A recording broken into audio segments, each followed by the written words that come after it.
Microsoft এক্সেলে যোগফল বের করার ৪ টি পদ্ধতি দেখাবো। অর্থাৎ সাম ফাংশন আমরা ৪ ভাবে করতে পারি সেটাই দেখাবো এখানে। তো এখানে যে যোগফলটি আমরা বের করব তার জন্য আমি একটা সেল রেখেছি এবং এখানে ৪ টি কলাম দেখতে পাচ্ছেন।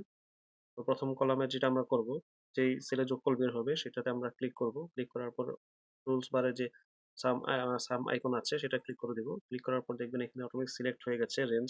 তারপর এন্টার প্রেস করলে যোগফল চলে আসবে।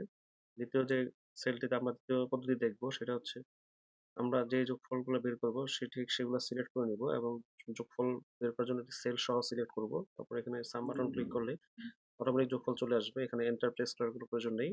তারপর ৩ নাম্বার যেটা দেখবো আমরা ইকুয়াল টু প্রেস করে আমরা ম্যানুয়ালি ক্লিক করে প্লাস বাটন ইউজ করতে পারি এক্ষেত্রে।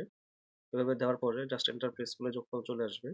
এবং সবশেষ যেটা সেটা আমরা সাম ফাংশনটা ম্যানুয়ালি টাইপ করে এখানে করতে পারি। ইকুয়াল টু প্রেস করে সাম টাইপ করার পর আমরা ব্রেকেট দিব এবং এখানে আমরা শুরু স্টার্টিং সেল ক্লিক করব, দেন ইস ট্রু দিব।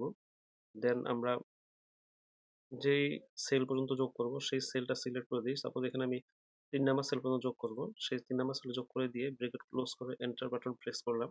দেখছেন যোগফল চলে আসছে। তো এভাবে আপনারা সাম ফাংশন ব্যবহার করতে পারেন। যখন যেটা উপযোগী সেটা আপনারা ব্যবহার করতে পারেন। ধন্যবাদ সবাইকে।